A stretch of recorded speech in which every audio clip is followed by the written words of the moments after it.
태도로 남는다는 것에 대하여. 사람이 떠난 뒤 무엇이 남을까요? 우리는 흔히 업적이 남는다고 말합니다. 명성이 남는다고 말합니다. 책이 남고 작품이 남고 기록이 남는다고 말합니다. 그런데 정말 그럴까요? 오랜 시간이 지나고 나면 업적은 희미해집니다. 명성은 잊힙니다. 책은 읽히지 않고 작품은 낡아가고 기록은 묻힙니다. 그렇다면 정말 아무것도 남지 않는 걸까요? 그렇지 않습니다. 남는 것이 있습니다.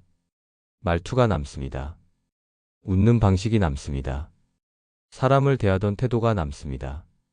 침묵하던 방식이 남습니다. 화를 내지 않던 모습이 남습니다. 누군가를 배려하던 습관이 남습니다. 이런 것들은 의도해서 남기는 것이 아닙니다. 계획해서 만드는 것이 아닙니다. 다만 살아있는 동안 반복되었기에 남는 것입니다. 매일 그렇게 살았기에 남는 것입니다. 어느 할머니가 돌아가셨습니다. 손자는 할머니의 얼굴을 정확히 기억하지 못합니다. 할머니가 무슨 말씀을 하셨는지도 대부분 잊었습니다. 그런데 이상하게도 어떤 것들은 선명하게 남아 있습니다.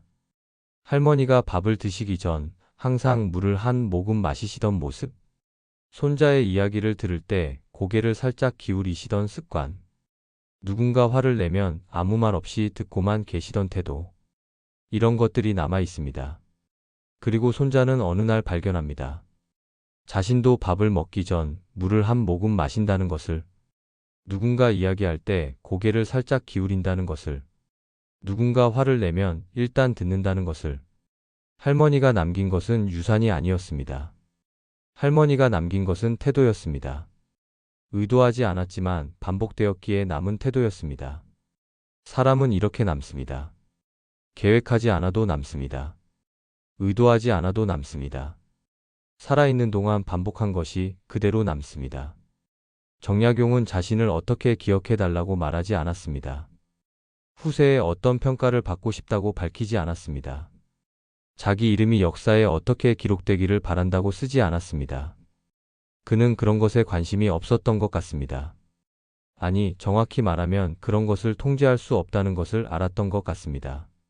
후세가 자신을 어떻게 평가할지는 자신이 결정할 수 있는 일이 아니었습니다. 역사가 자신을 어떻게 기억할지는 자신이 만들 수 있는 일이 아니었습니다.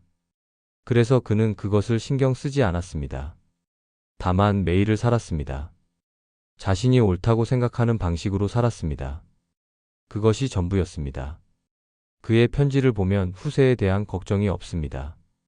자신의 이름이 어떻게 남을지에 대한 조바심이 없습니다. 오히려 지금 함께 사는 사람들에게 집중하고 있습니다. 지금 해야 할 일에 집중하고 있습니다. 이것이 그의 태도였습니다. 미래를 의식하지 않는 태도, 평가를 신경 쓰지 않는 태도, 다만 지금을 충실하게 사는 태도, 그리고 바로 이 태도가 남았습니다. 그가 남긴 책보다 그의 태도가 더 오래 남았습니다. 그가 쓴 글보다 그의 삶의 방식이 더 깊이 남았습니다. 흔적이라는 것은 무엇일까요? 우리는 흔적을 남긴다고 말합니다. 발자국을 남긴다고 말합니다. 그런데 흔적은 의도해서 남기는 것이 아닙니다.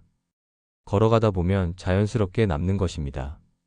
의식하지 않아도 발을 디딘 자리에 남는 것입니다. 사람의 흔적도 마찬가지입니다.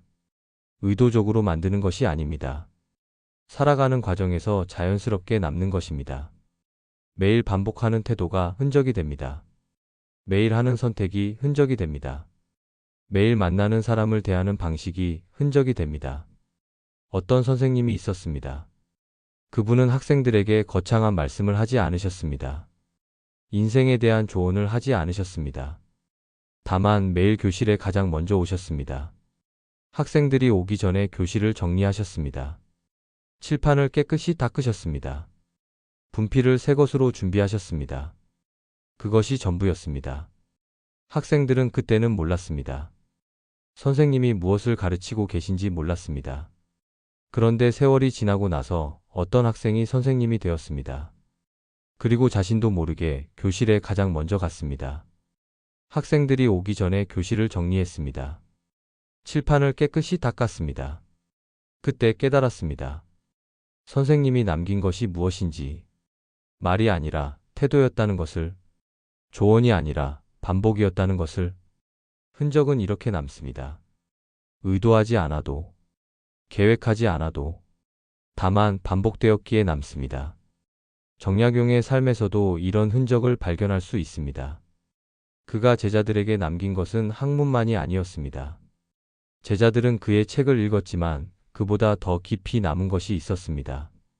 그가 사람을 대하던 방식, 그가 질문에 답하던 태도, 그가 모른다고 말하던 정직함, 그가 잘못을 인정하던 겸손함, 이런 것들이 제자들에게 남았습니다. 그리고 제자들은 자신도 모르게 그렇게 살았습니다. 사람을 정약용처럼 대했습니다. 질문에 정약용처럼 답했습니다. 모를 때 정약용처럼 인정했습니다. 잘못했을 때 정약용처럼 겸손했습니다. 이것이 흔적입니다. 가르치지 않아도 전해지는 것, 말하지 않아도 남는 것. 정약용은 한 편지에서 이렇게 썼습니다. 나는 후세에 이름을 남기려 하지 않는다. 다만 사람으로 살고자 할 뿐이다. 여유당 전서 제23권 서간문 중. 이 문장을 천천히 읽어봅니다. 나는 후세에 이름을 남기려 하지 않는다. 이것은 포기가 아닙니다. 체념이 아닙니다. 오히려 명확한 선택입니다. 후세에 이름을 남기는 것은 자신이 통제할 수 있는 일이 아니라는 인식입니다. 그것은 후세가 결정할 일이라는 이해입니다. 그래서 그는 그것을 목표로 삼지 않았습니다. 다만 사람으로 살고자 할 뿐이다. 여기에 그의 태도가 담겨 있습니다. 거창한 목표가 아니라 기본에 충실하겠다는 태도. 역사에 남는 것이 아니라 사람으로 남겠다는 태도. 평가받는 것이 아니라 사람답게 살겠다는 태도. 이것이 그가 선택한 길이었습니다. 그리고 역설적이게도 바로 이 태도 때문에 그는 남았습니다. 이름을 남기려 하지 않았기에 이름이 남았습니다. 평가받으려 하지 않았기에 존경받게 되었습니다. 흔적을 만들려 하지 않았기에 흔적이 남았습니다. 우리는 종종 착각합니다. 무언가를 남기려면 의도적으로 만들어야 한다고 생각합니다. 계획적으로 준비해야 한다고 믿습니다.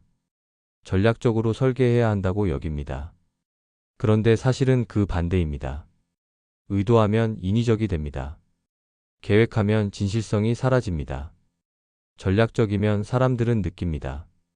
그래서 남지 않습니다. 오히려 의도하지 않을 때 남습니다. 자연스럽게 살 때 남습니다. 진심으로 할 때 남습니다. 어떤 할아버지가 있었습니다. 그분은 평생 작은 가게를 운영하셨습니다. 유명하지 않았습니다. 부유하지도 않았습니다. 그런데 손님들은 그 가게를 기억합니다. 왜일까요? 할아버지가 물건을 팔 때마다 항상 고맙다고 하셨기 때문입니다. 물건을 사지 않고 그냥 가도 인사를 하셨기 때문입니다. 비가 오는 날이면 우산 없는 손님에게 우산을 빌려주셨기 때문입니다. 이것을 의도적으로 하신 건 아니었습니다. 마케팅 전략이 아니었습니다. 다만 그분의 성품이었습니다. 반복된 태도였습니다. 그리고 그것이 남았습니다. 할아버지가 돌아가신 지 오래되었지만 사람들은 여전히 그 가게를 이야기합니다. 거기 주인 할아버지 참 좋은 분이셨어. 이렇게 남습니다. 업적이 아니라 태도로 남습니다. 성공이 아니라 성품으로 남습니다. 정약용도 이것을 알고 있었습니다. 그는 자신의 저서에서 이렇게 썼습니다. 사람은 한 가지 일로 기억되는 것이 아니라 평생의 태도로 기억된다. 목민심서 권팔 애민 6조 중. 이 문장도 천천히 음미해 봅니다. 사람은 한 가지 일로 기억되는 것이 아니라 우리는 종종 한 가지 큰 일을 하면 그것으로 기억될 것이라 생각합니다. 한 번의 성공이 나를 정의할 것이라 믿습니다.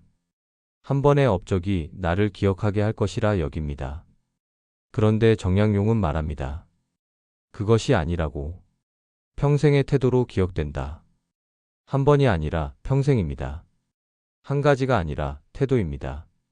매일 반복한 것, 평생 유지한 것. 그것이 사람을 정의합니다. 그것이 사람을 기억하게 합니다.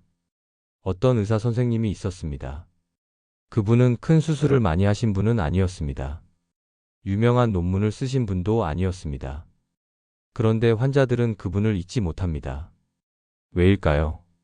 그분은 환자를 볼 때 항상 앉으셨기 때문입니다. 서서 진료하지 않으셨습니다.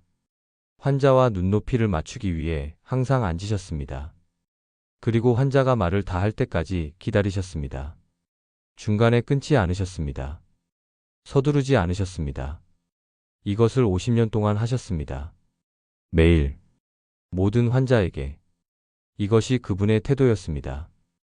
그리고 그것이 남았습니다. 환자들은 그분의 진단을 기억하지 못합니다. 어떤 약을 처방받았는지도 기억하지 못합니다. 그런데 그분이 자신의 말을 끝까지 들어주셨다는 것은 기억합니다. 그분이 자신과 눈높이를 맞춰 앉으셨다는 것은 기억합니다. 이것이 흔적입니다. 의도하지 않아도 남는 흔적. 계획하지 않아도 새겨지는 흔적. 흔적은 크기가 아니라 깊이로 남습니다. 얼마나 큰 일을 했느냐가 아니라 얼마나 진심이었느냐로 남습니다. 정약용의 흔적도 그러합니다. 그가 남긴 500여 권의 책이 중요한 것이 아닙니다. 물론 그 책들은 가치 있습니다. 그러나 더 깊이 남은 것은 그 책을 쓰는 동안의 태도입니다. 유배지에서 아무도 알아주지 않는 상황에서도 글을 쓴 성실함. 제자가 없어도 혼자서도 사유를 멈추지 않은 집념. 권력이 없어도 인정받지 못해도 옳다고 생각하는 일을 한 정직함. 이것이 그가 남긴 진짜 흔적입니다. 그는 또 이렇게 썼습니다.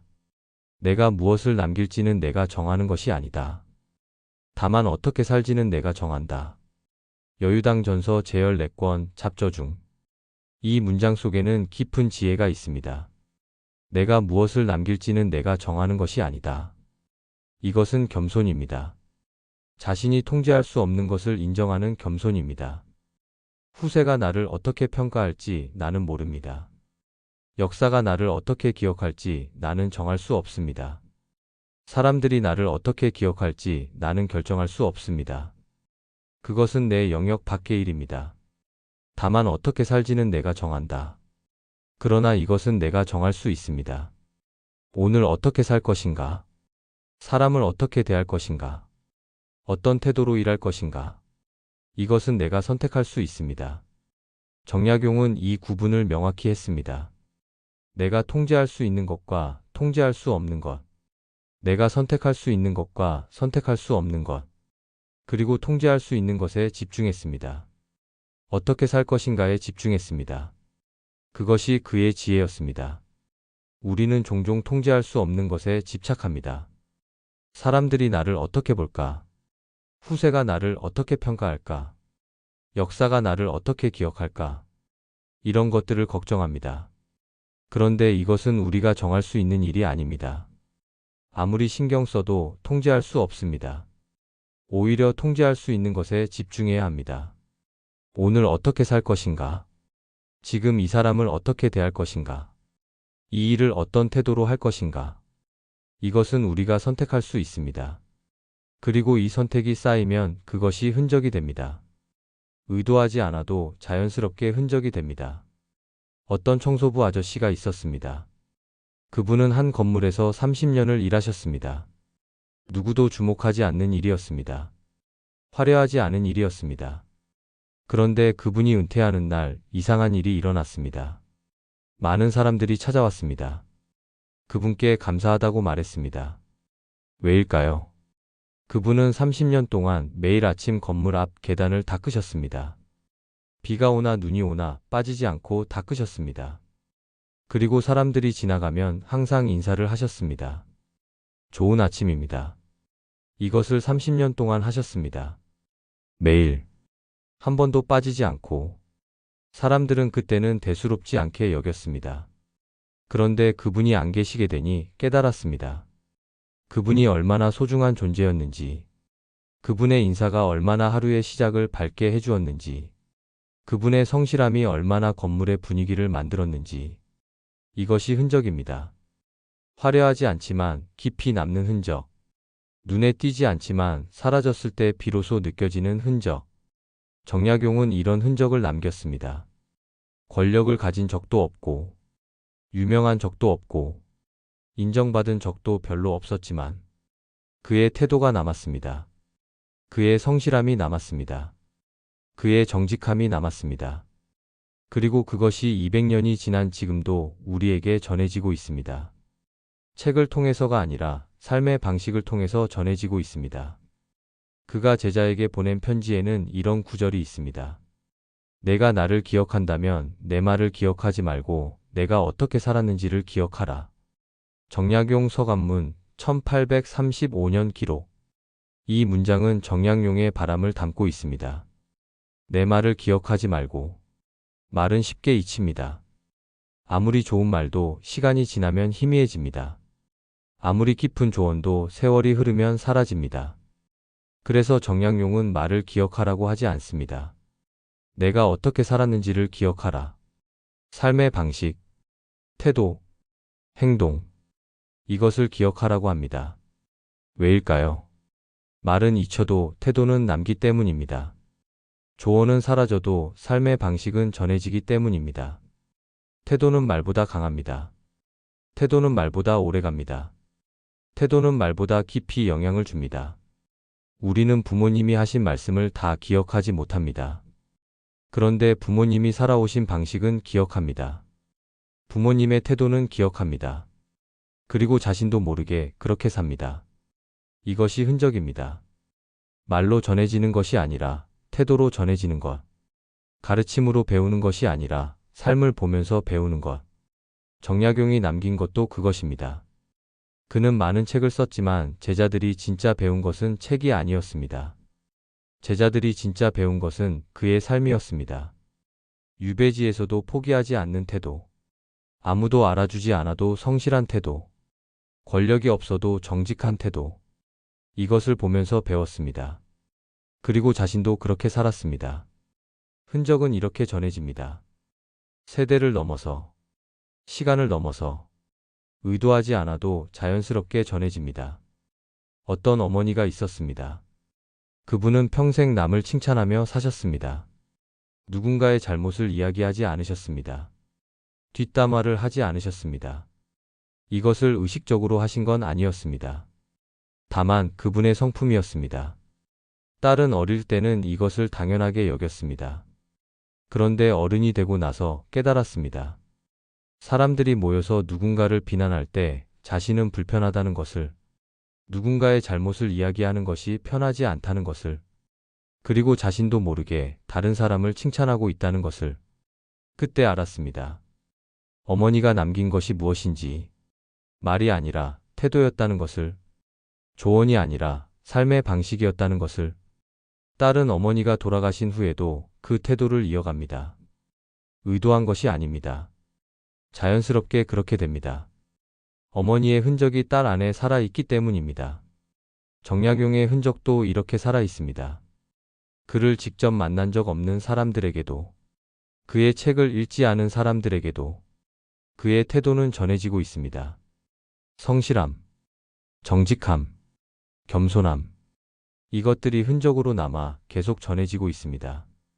그는 또 이렇게 썼습니다. 내가 죽은 후에 사람들이 나를 어떻게 평가하든 상관없다. 다만 내가 사람을 어떻게 대했는지는 남을 것이다. 다산시문집 권12 자술중. 이 문장에는 담담함이 있습니다. 내가 죽은 후에 사람들이 나를 어떻게 평가하든 상관없다. 정약용은 죽음 이후의 평가에 관심이 없었습니다.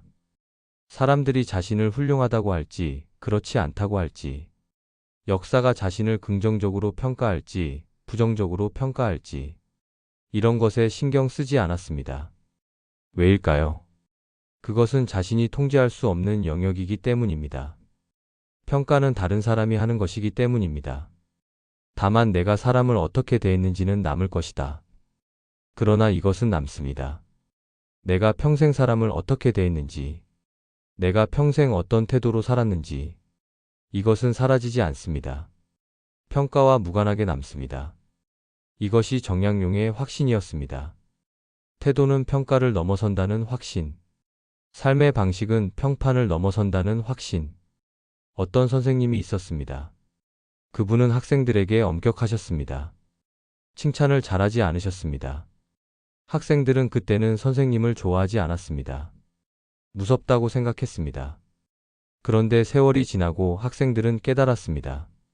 선생님이 왜 엄격하셨는지, 선생님이 자신들을 위해 그러셨다는 것을, 그리고 감사하게 되었습니다. 선생님은 평생 학생들의 사랑을 받으려 하지 않으셨습니다.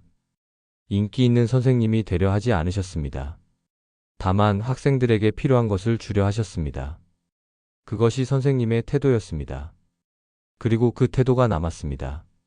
선생님이 가르치신 내용은 대부분 잊혔습니다. 그런데 선생님의 태도는 남았습니다. 엄격하지만 공정했던 태도. 칭찬은 적었지만 진심이었던 태도. 학생들은 어른이 되어서야 그 태도의 가치를 알았습니다. 그리고 자신도 그런 어른이 되려 했습니다.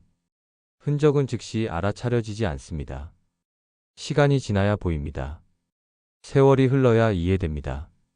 그래서 흔적을 남기려는 사람은 조급하지 않습니다. 당장의 평가에 연연하지 않습니다. 다만 옳다고 생각하는 대로 삽니다. 그것으로 충분하다는 것을 알기 때문입니다. 정약용도 그랬습니다. 당대에 인정받지 못했습니다. 당대에 환영받지 못했습니다. 그런데 그것에 흔들리지 않았습니다. 자신이 옳다고 생각하는 대로 살았습니다. 그리고 그 태도가 남았습니다. 200년이 지난 지금 우리는 그의 태도를 기억합니다. 그의 업적보다 그의 태도를 존경합니다. 나이가 들면서 우리는 이것을 배우게 됩니다. 남기려 하지 않아도 남는다는 것을, 의도하지 않아도 흔적은 새겨진다는 것을, 다만 매일을 성실하게 살면 된다는 것을, 그것으로 충분하다는 것을. 어떤 할머니가 평생 일기를 쓰셨습니다. 거창한 내용이 아니었습니다. 오늘 무엇을 했는지, 누구를 만났는지, 날씨가 어땠는지, 이런 소소한 내용이었습니다. 할머니가 돌아가신 후 자녀들이 일기를 읽었습니다. 그리고 놀랐습니다. 할머니가 얼마나 성실하게 사셨는지, 할머니가 얼마나 감사하며 사셨는지, 할머니가 얼마나 긍정적이셨는지, 일기 곳곳에서 발견되었습니다. 오늘도 건강하게 지냈다. 감사하다. 아들이 전화했다. 기쁘다. 비가 왔다. 농사에 좋겠다. 이런 짧은 문장들. 할머니는 일기를 남기려고 쓴 게 아니었습니다. 후손들에게 보여주려고 쓴 게 아니었습니다. 다만 하루를 정리하기 위해 쓰셨습니다. 그런데 그 일기 속에 할머니의 태도가 그대로 담겨 있었습니다. 성실함, 감사함, 긍정적임. 이것이 할머니가 남긴 흔적이었습니다. 의도하지 않았지만 선명하게 남은 흔적이었습니다. 정약용도 많은 글을 남겼습니다. 그런데 그 글 속에는 그의 태도가 담겨 있습니다. 겸손함, 성실함, 정직함. 이것들이 글 곳곳에서 드러납니다. 그가 의도한 것은 아니었습니다. 다만 그렇게 살았기에 글 속에 자연스럽게 드러난 것입니다. 흔적은 숨길 수 없습니다. 아무리 숨기려 해도 드러납니다. 아무리 꾸미려 해도 진실이 보입니다. 왜냐하면 흔적은 반복해서 나오기 때문입니다. 한두 번은 꾸밀 수 있습니다. 그런데 평생은 꾸밀 수 없습니다. 결국 진짜 모습이 드러납니다. 그래서 흔적은 정직합니다. 그 사람의 진짜 모습을 보여줍니다. 정약용의 흔적도 그렇습니다. 그의 글을 읽으면 그가 어떤 사람이었는지 알 수 있습니다. 그가 무엇을 중요하게 여겼는지 알 수 있습니다. 그가 어떻게 살았는지 알 수 있습니다. 그가 숨기려 해도 드러납니다. 왜냐하면 그것이 그의 진짜 모습이기 때문입니다. 그는 제자에게 보낸 마지막 편지에서 이렇게 썼습니다. 내가 너에게 남기는 것은 재산도 명예도 아니다. 다만 정직하게 사는 방법이다. 정약용 서간문 1836년 2월. 이 문장은 유언과도 같습니다. 내가 너에게 남기는 것은 재산도 명예도 아니다. 정약용은 제자에게 물질적인 것을 남기지 못했습니다. 권력도 지위도 재산도 없었습니다. 명예도 별로 없었습니다. 그래서 남겨줄 것이 없었습니다. 다만 정직하게 사는 방법이다. 그러나 이것은 남겨줄 수 있었습니다. 정직하게 사는 방법, 떳떳하게 사는 태도, 양심을 지키며 사는 자세. 이것은 재산보다 귀합니다. 명예보다 소중합니다. 왜냐하면 이것은 평생 가는 것이기 때문입니다. 재산은 사라질 수 있습니다. 명예는 잃을 수 있습니다. 그런데 정직하게 사는 방법은 평생 남습니다. 아무도 빼앗을 수 없습니다.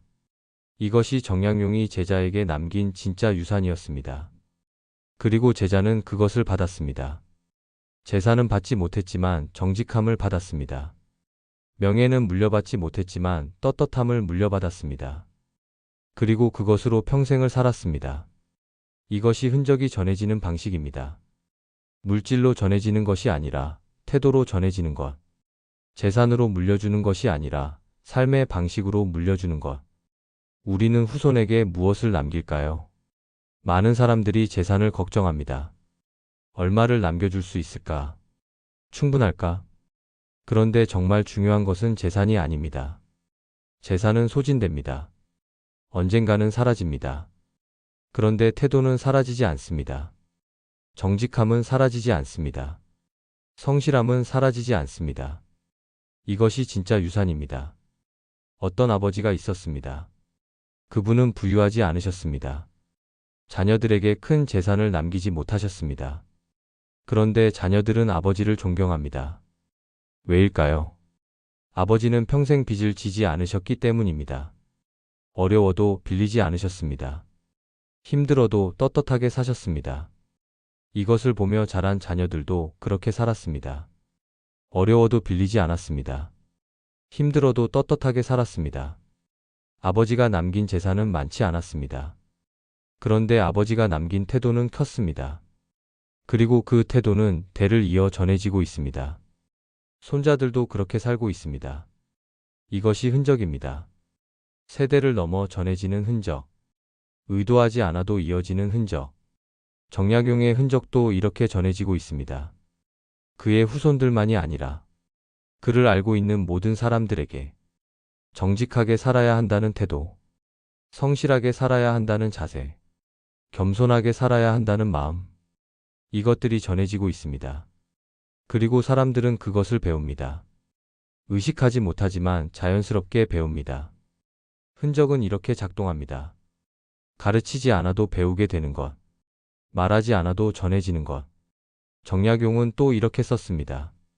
사람이 남기는 가장 큰 것은 다음 세대가 본받을 수 있는 삶이다. 목민심서 권일 부임 6조 중. 이 문장도 천천히 읽어봅니다.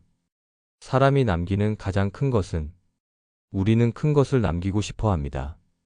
위대한 업적, 거창한 유산, 화려한 기록. 그런데 정약용은 말합니다. 가장 큰 것은 따로 있다고. 다음 세대가 본받을 수 있는 삶이다. 본받을 수 있는 삶. 이것이 가장 큰 유산입니다. 재산보다, 명예보다, 업적보다 본받을 수 있는 삶이 더 큽니다. 왜일까요? 재산은 쓰면 없어집니다. 명예는 시간이 지나면 잊힙니다. 업적은 낡아갑니다. 그런데 본받을 수 있는 삶은 계속 이어집니다. 세대를 넘어서, 시간을 넘어서 이어집니다. 어떤 할아버지가 있었습니다. 그분은 평생 거짓말을 하지 않으셨습니다. 작은 거짓말도, 큰 거짓말도 하지 않으셨습니다. 그래서 때로는 손해를 보셨습니다. 불이익을 당하셨습니다. 그런데 흔들리지 않으셨습니다. 손자는 이것을 보며 자랐습니다. 할아버지가 거짓말을 하지 않으신다는 것을, 손해를 보더라도 정직하신다는 것을, 그리고 손자도 그렇게 살기로 했습니다. 거짓말을 하지 않기로, 손해를 보더라도 정직하기로. 할아버지는 손자에게 거짓말하지 말라고 가르치지 않으셨습니다. 다만 거짓말하지 않고 사셨습니다. 그것을 보여주셨습니다. 그리고 손자는 배웠습니다. 말로가 아니라 삶으로 배웠습니다. 이것이 본받을 수 있는 삶입니다. 가르침이 아니라 모범, 조언이 아니라 실천. 정약용의 삶도 그러했습니다. 그는 제자들에게 많은 가르침을 주었습니다. 그런데 제자들이 진짜 배운 것은 그의 삶이었습니다. 유배지에서도 포기하지 않는 삶, 인정받지 못해도 성실한 삶, 권력 없어도 정직한 삶. 이것을 보며 제자들은 배웠습니다. 그리고 자신도 그렇게 살았습니다. 흔적은 말이 아니라 삶으로 전해집니다. 가르침이 아니라 모범으로 이어집니다. 그래서 진실합니다. 그래서 오래갑니다.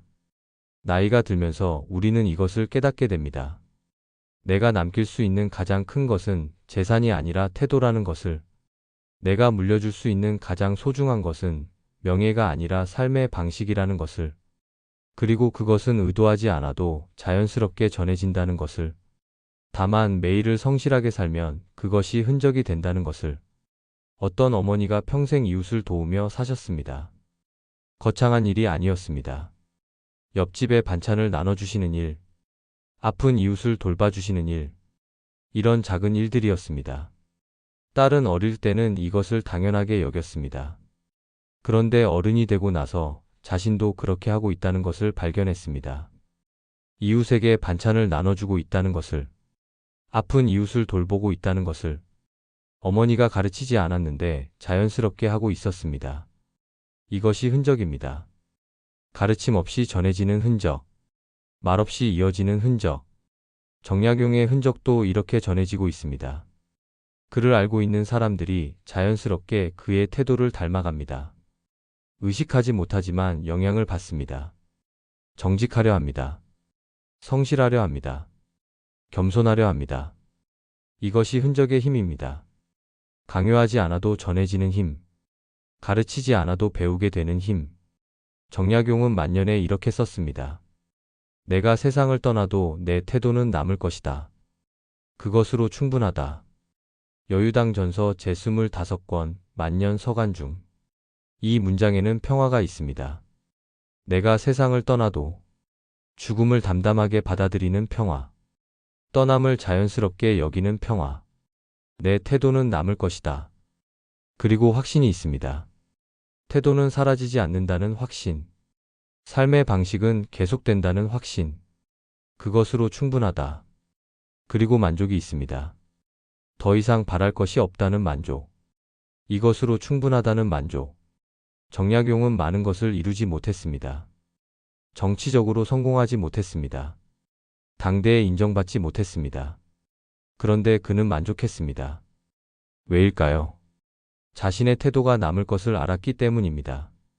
자신의 삶의 방식이 전해질 것을 믿었기 때문입니다. 그것으로 충분했습니다. 우리도 이런 만족을 가질 수 있을까요? 많은 것을 이루지 못해도, 큰 업적을 남기지 못해도, 유명해지지 못해도, 자신의 태도가 남을 것을 안다면 만족할 수 있지 않을까요? 자신의 삶의 방식이 누군가에게 전해질 것을 믿는다면 충분하지 않을까요? 이것이 노년의 평화입니다. 많은 것을 바라지 않는 평화. 많은 것을 이루지 않아도 만족하는 평화. 흔적은 크기가 아니라 깊이로 평가됩니다. 얼마나 많은 사람에게 알려졌느냐가 아니라 얼마나 깊이 영향을 주었느냐로 평가됩니다. 정약용의 흔적은 깊습니다. 많은 사람이 알지는 못합니다. 그런데 그를 아는 사람들에게는 깊이 영향을 줍니다. 그의 태도가 전해집니다. 그의 삶의 방식이 이어집니다. 이것으로 충분합니다.